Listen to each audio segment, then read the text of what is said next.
universo extendido DC continúa generando debates sobre el tono de sus historias, el desarrollo de personajes y la ejecución de sus temas. En ocasiones se queda atrás sustancialmente, pero es innegable que cuando apuesta por el estilo nos trae algunos de los momentos más emocionantes para el friki que llevamos dentro. Por lo que, en anticipación al montaje original de 4 horas de Liga de la Justicia, me aventuro a analizar las fortalezas y debilidades de las 9 películas que hasta ahora conforman esta franquicia cinematográfica. Asegúrense de ver la parte anterior dándole a esta tarjeta de arriba.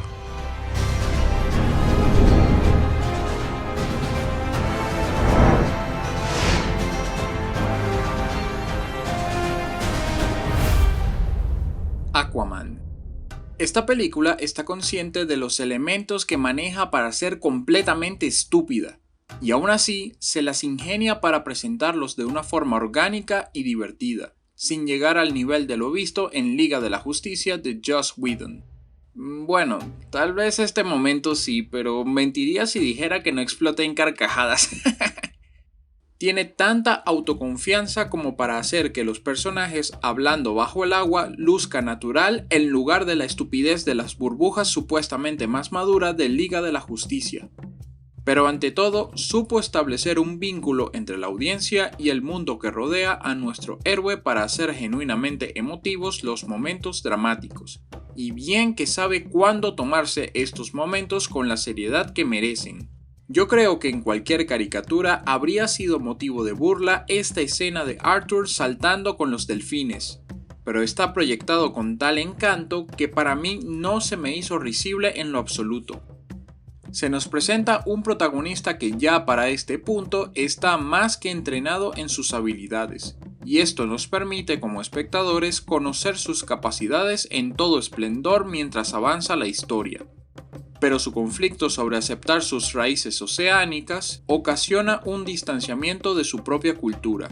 Entonces la película se aprovecha de ello para darle un sentido de descubrimiento en su mitología, como si se tratara de una historia de origen, sin caer en lo redundante. Es interesante la historia de la Atlántida y cómo ésta pasó a convertirse en una civilización avanzada tecnológicamente, que gracias a un diseño artístico y una fotografía con colores pronunciados, hacen de esta una experiencia visualmente espectacular. Encuentro un paralelismo agradable con la vibra de ciencia ficción en las escenas de Krypton y su tecnología en Hombre de Acero. El viaje de Arthur por convertirse en el rey de la Atlántida es esencial, porque siendo el heredero al trono, entra en un cuestionamiento sobre reclamarlo, al sentir que no está obligado a responder a quienes lo rechazaron por su sangre mestiza, fruto de su madre atlanteana, la reina Atlana, y su padre humano, Thomas Curry. El conflicto es fortificado por su imponente villano, el Amo del Océano, con el que se crea una rivalidad sobre quién es realmente merecedor del trono, ya que como hermanastro de nuestro héroe se ha encargado de velar por el bienestar de los habitantes acuáticos. La cuestión es que, a diferencia de este, Arthur no tiene deseos por reclamar su posición real, pero como heredero legítimo, el odio del Amo del Océano se sustenta por la sola existencia de Arthur. Hay un ligero drama shakespeariano en todo el asunto. La urgencia verdadera surge porque su hermano estaría dispuesto a iniciar una guerra que destruiría la superficie que lo recibió con apoyo y cariño. Esto es importante porque desde el principio se percibe el vínculo tan cercano entre los padres de Arthur que a su vez se traduce en un amor genuino que sostienen su ideal de que hay bondad en el mundo. Cabe destacar que la conexión que comparten Thomas y Atlana es lo que despega la historia.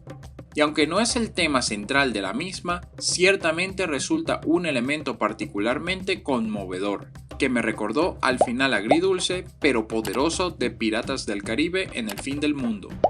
De forma que la historia realza la importancia de reconectarse con sus raíces y tomar lo mejor de ambos mundos al momento de figurar como la inspiración de valores que deben seguir los atlanteanos, en lugar de llenarlos de rencor e instintos violentos como su hermano. Son temas parecidos a los de Hombre de Acero, pero con roles invertidos y una orientación refrescada. La película también cuenta con Black Manta como segundo antagonista, pero su participación se me hizo un tanto ambivalente. Resulta intimidante y tiene una presencia que me vende la idea de que este podría ser a futuro un digno adversario para Arthur, así como también me gustó que su objetivo de venganza fuera tan redondo, ya que sí, es verdad que se dedica a la piratería, pero la relación de respeto hacia su padre y mentor le proporcionan una humanidad observable, y el verlo morir sin que Aquaman decidiera hacer algo por él, potencia una furia y enfoque en su meta que vigoriza la película. Nunca me molestó que fuera el subalterno del amo del océano, pero mi problema con Manta es que nos lo presentan como un personaje importante en la historia y después de la mitad queda por completo fuera de la misma. Ciertamente, la escena post-créditos anuncia que será el villano principal en la siguiente película, y eso me alegra, pero debieron cerrar este primer ciclo con más contundencia aquí. A diferencia de Mujer Maravilla u Hombre de Acero, adopta un ritmo muchísimo más dinámico y estudia los temas sobre la marcha, en lugar de establecer una obra específicamente para desarrollar los personajes y sus conflictos. Y cuando se compromete, nos gratifica con unos momentos tan apoteósicos que es difícil no sentirse emocionado. Parecía imposible que no terminara en un hazmerreír verlo montar un caballito de mar gigante, o que vistiera su clásico traje con colores identificables, pero lograron que incluso lo más ridículo luciera tremendamente épico. Es una verdadera montaña rusa de situaciones variadas. Ciertamente una gran porción ocurre bajo el agua, con ese épico enfrentamiento entre Arthur y su hermano como si fueran gladiadores, pero también destacan las situaciones en tierra, sobre todo porque adopta un estilo de búsqueda del tesoro que amplía la mitología de los atlanteanos. Todo está filmado de forma muy limpia, con tomas largas, grandes encuadres, movimientos de cámara fugaces y excelentes coreografías. Sencillamente exquisito. Y tiene que aplaudirse porque es una presentación de la acción que se ha ido olvidando en la actualidad, a favor de un montaje con 500 cortes por segundo. Existen miles de maneras en las que un personaje como este pudo trasladarse erróneamente al celuloide, pero me sorprendí de su manejo tan profesional. Sabe cuándo ser dramática, cuándo hacer reír y ante todo cuándo ser épica. Abraza sus elementos más caricaturescos con plena confianza para convertirse en un carrusel lleno de diversión y adrenalina. Esta película finalmente le devuelve la dignidad a Aquaman luego de años de burlas. Se ganó mi interés por conocer más sobre el mundo que lo rodea y al final sentí tal satisfacción por este espectáculo que oficialmente la corono como la segunda mejor entrega del universo extendido de DC. ¡Shazam! No voy a suavizar mis palabras. Este filme es una completa comedia con una propuesta muy sincera, pero sobre todo con corazón para simpatizar con los sencillos temas y personajes. Casi podría calificarla como una parodia que va más en las líneas de obras como El último héroe de acción, La cabaña en el bosque o Encantada, que señala estereotipos y tópicos que ya conocemos hasta el cansancio del género superheroico, sin desviarse totalmente de la fórmula para crear un jocoso cuestionamiento de su propia lógica interna. Nos presenta un mundo más parecido al nuestro, donde los superhéroes son íconos de la cultura completamente comercializados, así que podemos ver productos como camisetas y juguetes tematizados con los logos de nuestros héroes de DC. Por extraño que parezca, al final resulta orgánico y chistoso porque sustenta específicamente la idea de los protagonistas conociendo las características de los superhéroes, al ridiculizar sus fortalezas y debilidades. Muchos dicen que El Hombre de Acero muestra de forma realista cómo alguien lidiaría con superpoderes, pero en mi opinión aquí muestran una reacción más acorde de alguien como tú o yo si de repente se convirtiera en un superhéroe. Y eso lo hace tan identificable, porque por más maduros que seamos, el niño en nuestro interior querría poner a prueba esos dones en situaciones de la vida diaria. Nuestro héroe va descubriendo sus propias capacidades y límites con mucha jovialidad, como si se tratara de un juguete nuevo. La vibra es muy similar a la que me transmitió Flash en Liga de la Justicia de Whedon, que de mi parte fue una de las pocas cosas rescatables de la película. Ciertamente, un gran poder conlleva una gran responsabilidad, y eso se hace presente en el transcurso, pero hay que aceptar que nunca sacrificaríamos el factor diversión si tuviéramos la oportunidad de ser superhéroes, lo cual es lo que refleja nuestro protagonista, Billy Batson, y su amigo Freddy.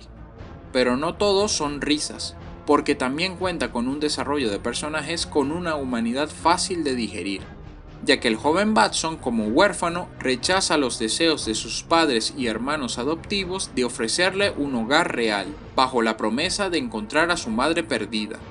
En esencia, es un viaje para que Billy asimile que una familia se conforma por personas que demuestran apoyo y cariño, independientemente de si son de su sangre directa o no. Lección que aprendería cuando se revela que no había perdido a su madre, sino que lo abandonó desde muy pequeño porque le aterrorizaba asumir su responsabilidad materna. Es un momento devastador, y la decepción de Billy tan perceptible que casi podemos detener justo el fotograma donde se le parte el corazón. Hemos hablado de villanos en el DCU, pero creo que Marilyn Batson se lleva el premio a la más vil de todos, porque su negligencia no duele tanto como la falta de empatía hacia el espacio que su hijo reservó en su corazón para ella, y que todos los días de su vida se moría un poco más por dentro. Esta se convierte en la catarsis de Billy para aceptar finalmente que la familia que merecía y buscó durante años estuvo siempre frente a él.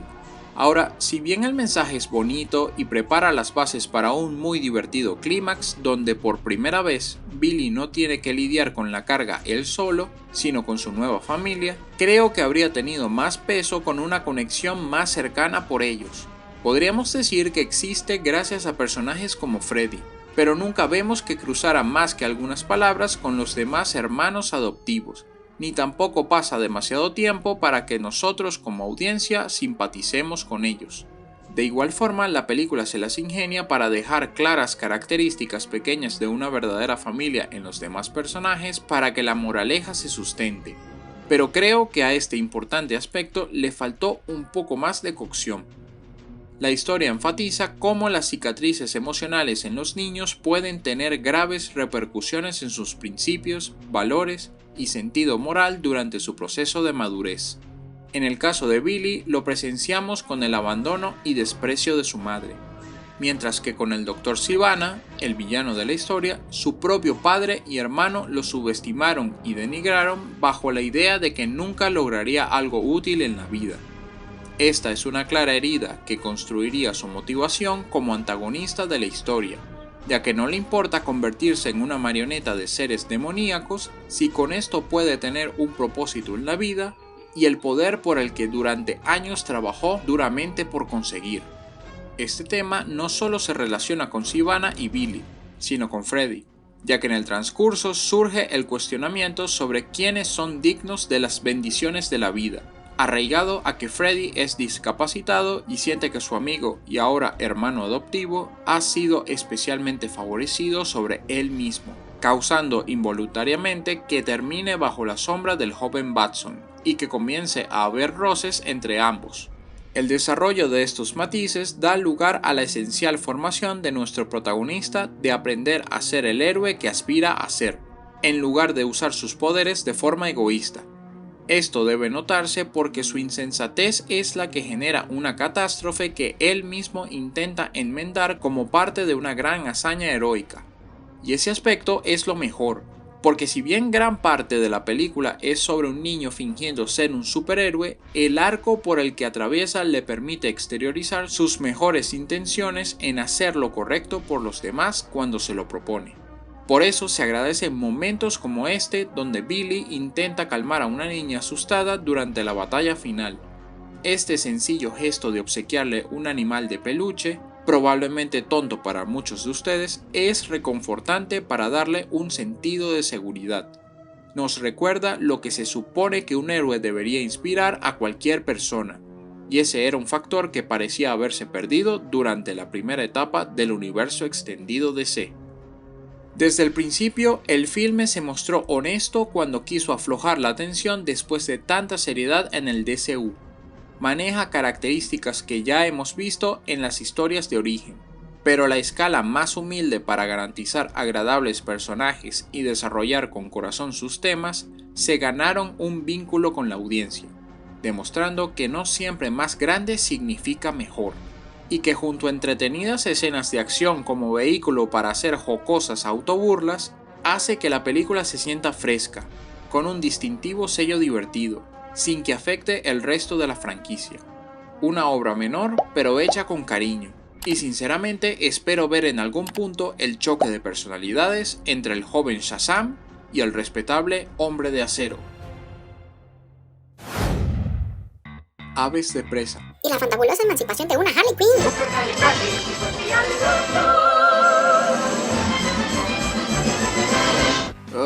Hablar tarde o temprano sobre las películas de este personaje tan odioso para mí es toda una proeza.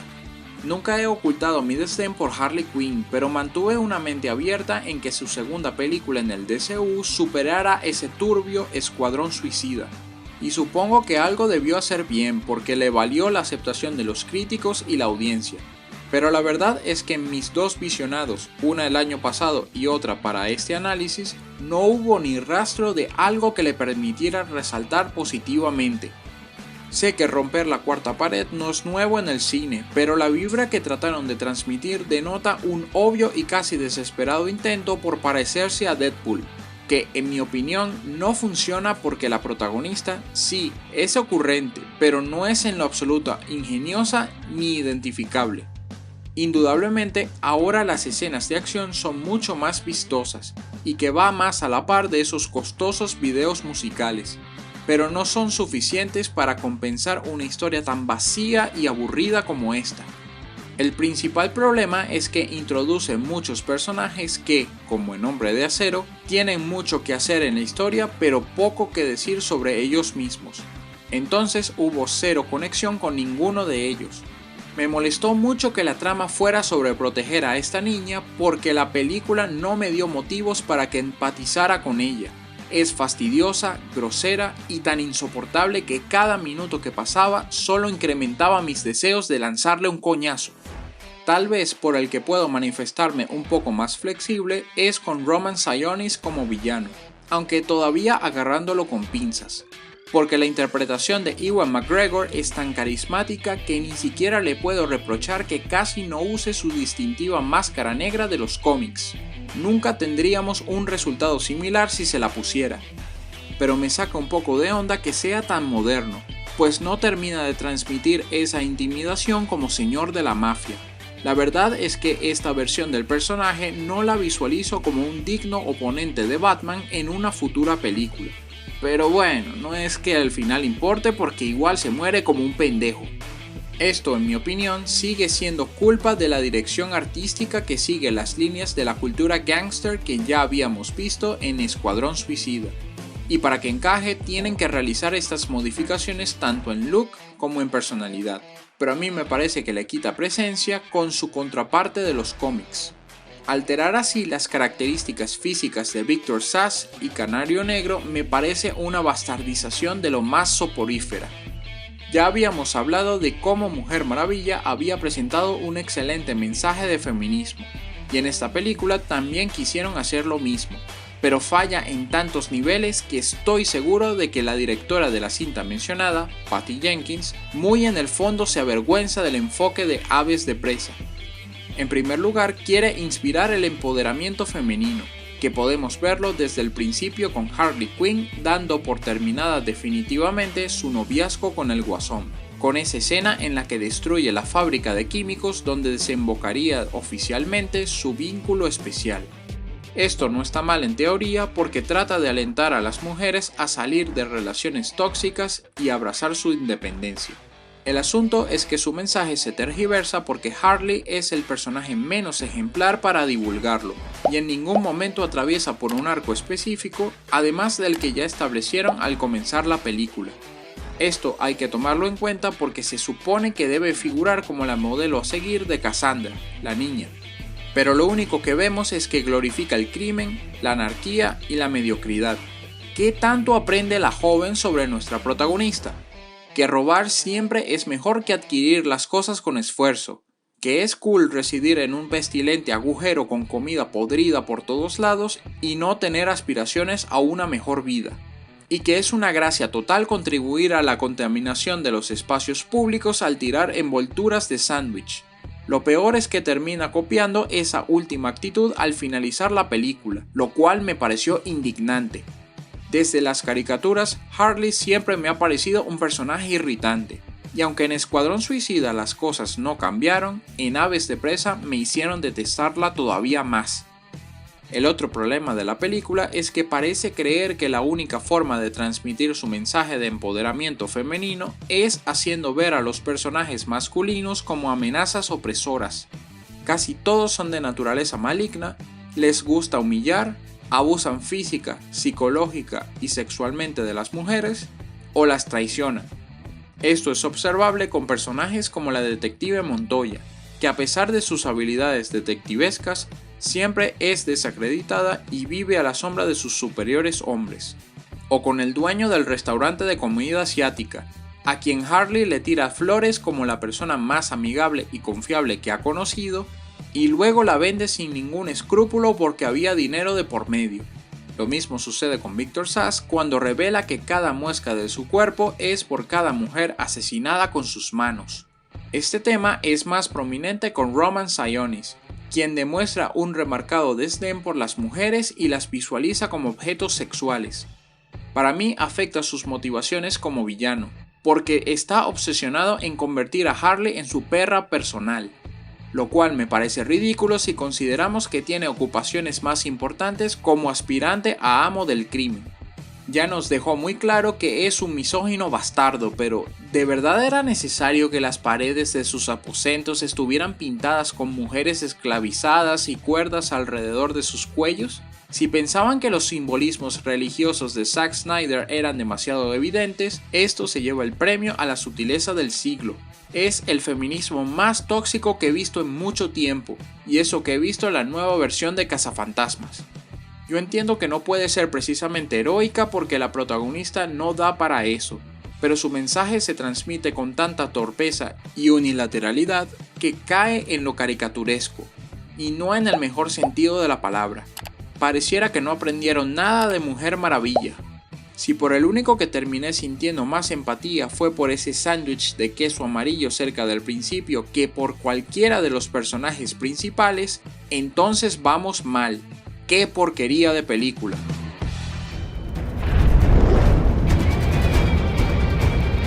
Mujer Maravilla 84. Esta esperada secuela sigue un estilo similar a la primera entrega de apostar plenamente por los temas y personajes, antes de brincar a las explosiones y peleas que nos gustan tanto. Posiblemente sea ambivalente para algunos, pero pese a que la acción es todavía más puntual que la anterior y se toma su tiempo para desarrollar todo, no me pareció que el ritmo se estancara. Probablemente haya sido porque el tono que adopta es más colorido y con tintes cómicos en ciertos puntos, pero ante todo hay un sentido heroico que nos recuerda el sentido de nuestros personajes de DC. Esto desde luego permite que abrace sus elementos más caricaturescos y los goce tanto que sus escenas de acción las encontré emocionantes, variadas y vistosas. Así se exploran algunas habilidades nuevas de la Mujer Maravilla, como usar su tiara al estilo de Boomerang y el lazo de la verdad que al girarlo tan rápido la protege de las balas. La película cuenta con una trepidante escena inicial en Themyscira, de un impacto visual increíble con esa genial maratón de Diana pequeña contra las Amazonas. Puede que para algunos sea relleno, pero sirve para establecer el tema principal, ya que luego de un tropiezo, Diana decide tomar un atajo, pero su mentora Antíope le impide llegar a la meta. Aquí se cimienta el mensaje sobre cómo tomar el camino más fácil es una mentira, y solo nos haremos merecedores de lo que deseamos si trabajamos duramente por ello. De la misma forma que no debemos cegarnos ante la ilusión de cambiar cosas destinadas a ser lo que son, ya que la historia lidia con la muerte de Steve Trevor como un evento que dejaría cicatriz en la vida de Diana, aferrada a cerrar su corazón, dejando en evidencia su soledad y añadiendo su prudente capa de humanidad. Su deseo de compartir nuevamente con su ser amado lo trae de vuelta. pero al costo de disminuir el nivel de su poder. Esta faceta me parece perfecta porque es la primera vez que vemos a nuestra heroína en una condición de vulnerabilidad, y nos recuerda que aun siendo prácticamente una divinidad, no es invencible. Fíjense que durante un corto periodo tuvo que mantenerse bajo un camión para evadir las balas. Son momentos como estos los que agregan un poco más de tensión a las escenas de acción. Debo admitir que tenía mis dudas sobre cómo pensaban traer a Steve Trevor de vuelta, pero la forma en que lo hicieron me pareció más que adecuada dentro de la historia que están tratando. En la primera película veíamos cómo este le enseñaba el mundo a Diana, y aquí se invierten los roles ya que este desconoce los avances del mundo a través del tiempo desde que falleció. Esto le concede a la película un sentido de descubrimiento divertido, pero también con un remarcado encanto, que nos reafirma por qué ambos conectaron en la primera cinta, sin sentirse meloso. Además que está justificada su participación, pues nuevamente demuestra ser un valioso aliado para Diana en un trabajo en equipo notable donde ambos se cuidan mutuamente las espaldas. Ya ven que no todos los hombres son basuras, ¿verdad, aves de presa? La cuestión es que su deseo concedido de traerlo de vuelta es parte del problema que impulsa la historia central. Entonces Diana se ve en una encrucijada sobre si debería sacrificar sus habilidades para verlo vivo o renunciar a él para salvarlos a todos. Es su conexión tan especial la que le añade un sustancial peso dramático a su arco de no depender emocionalmente de Steve, sabiendo que solo está vivo a través de una ilusión. Y al menos a mí me arrugó el corazoncito cuando se despide definitivamente de él. Me parece bien bonito que con este acto de abnegación, Diana adquiera una nueva habilidad para volar, la cual interpreto como un simbolismo de Steve acompañándola para siempre en espíritu, como el piloto apasionado por los cielos que fue en vida. La escena es bellísima, aunque personalmente me trae sentimientos encontrados, porque me gustaba más la idea de la Mujer Maravilla saltando alto y muy lejos, como en las anteriores películas. Sí, ya sé que en los cómics y caricaturas también vuela, pero si es tan poderosa como para sujetar el lazo de la verdad a misiles para impulsarse, aumenta su longitud para alcanzar aviones y hasta se agarra de las nubes o los truenos para columpiarse, ¿para qué necesitaría volar? Este podría haber sido su sello distintivo. Pero bueno, supongo que es cuestión de acostumbrarse conforme vengan futuras entregas. Por otra parte, la historia cuenta con dos villanos, Maxwell Lord y Cheetah, aunque contrario a mis creencias, el primero resultó ser el principal. No esperaba nada de él porque me lo imaginé como el típico hombre de traje malvado, pero me sorprendí de lo interesante que resultó su personalidad carismática y la energía tan dinámica que impone a la historia. Tal vez incluso es demasiada energía porque en algunos puntos puede que caiga en lo exagerado, pero Pedro Pascal le imprime tal entusiasmo que hay que respetar eso. Pero detrás de esa máscara de confianza se esconde un estafador y mentiroso en bancarrota, lo cual establece un balanceado peso dramático a sus motivaciones, pues su hambre de poder y ambición están sustentados por la búsqueda de demostrarle al mundo que sí es capaz de alcanzar la grandeza. Pero ante todo para ser la figura de admiración de su propio hijo Alistair, sin saber que éste ya lo considera un héroe a pesar de sus fracasos. Este vínculo afectuoso es el núcleo para el desarrollo de Maxwell, ya que alcanzar el éxito que esperaba lo comienza a alejar de lo más preciado que tiene. Así como Diana, este es el precio que debe pagar por ver su deseo realizado. Lo que nos lleva a la resolución del tema principal con una reflexión madura sobre elegir entre lo que es correcto y lo que es fácil, en la que el mismo Maxwell entiende que sus metas cumplidas afectarían catastróficamente al mundo y a su propio hijo, lo cual, pese a no ser tan visualmente memorable, resulta más acertado que el clímax con superpoderes contra Ares en la primera película. No obstante, le habría dado más impacto dramático que Maxwell, en lugar de parar el desastre antes de que su hijo saliera lastimado, este en realidad muriera y asimilara que toda acción tiene una repercusión. Pero supongo que no se iban a arriesgar con esta movida tan sombría, conociendo el estilo más esperanzador al que apuntaban. Ahora, el caso de Cheetah lo encuentro peculiar, pues no asumiría el rol como antagonista hasta casi acercándose el clímax, porque la película primero la trata como personaje más que como una villana. Su evolución me recordó un poco a la película de Gatúbela con Halle Berry, pero aquí es más natural y orgánico, sin los ridículos manierismos de Gato. Se nos muestra una Bárbara nerd e insegura, deseosa de tener la misma autoconfianza, fortaleza y belleza que Diana. Pero en lugar de presentar esto como envidia, lo tratan como una inspiración para empoderarse. De hecho, ambas se mantienen como buenas amigas durante casi todo el transcurso. Hasta demuestra ser una útil e inteligente aliada, así que esto es un gran plus en el mensaje que quiere transmitir. Pero el cumplimiento de su deseo la va despojando de su bondad y gentileza, características que definieron al personaje desde su introducción, con la que se va creando un contraste con Diana. La rivalidad solo surge porque la fuente del poder de Bárbara tenía que ser deshecho y esta ya había sido embriagada por él mismo. Así que su construcción al clímax me parece más que correcta. Esperaba que fuera algo más que la subalterna de último minuto, pero bueno, por lo menos el enfrentamiento final lo compensa. ¿Veremos más sobre Cheetah en el futuro? Ojalá que sí, porque el final que le dieron al personaje, aparte de abierto, no me pareció tan satisfactorio. Sería una pena desaprovecharla. Realmente me sorprendí por las críticas tan negativas hacia esta película en varios rincones de YouTube. Algunos consideran que es muy caricaturesca y una secuela que no está a la altura de la primera, pero creo que se aprovecha de esos elementos para cumplir con el espectáculo cuando se lo propone, a un nivel parecido al de Aquaman. Es una secuela de menor denominación, pero conserva el espíritu con sus personajes y el mensaje inspirador. No me parece ni cerca de reprochable como Aves de Presa o Liga de la Justicia de Joss Whedon. Mujer Maravilla 84 me ha emocionado como un niño y me sigue recordando por qué ahora admiro cada vez más al personaje.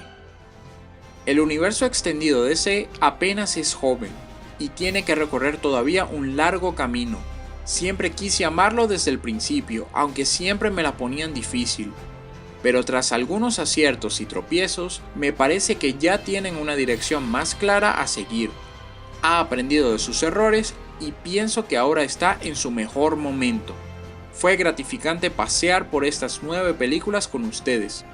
Y ahora tenemos el campo preparado para el último paso por dar. Liga de la Justicia de Zack Snyder. Así que en un venidero análisis nos estaremos viendo de nuevo. Hasta la próxima.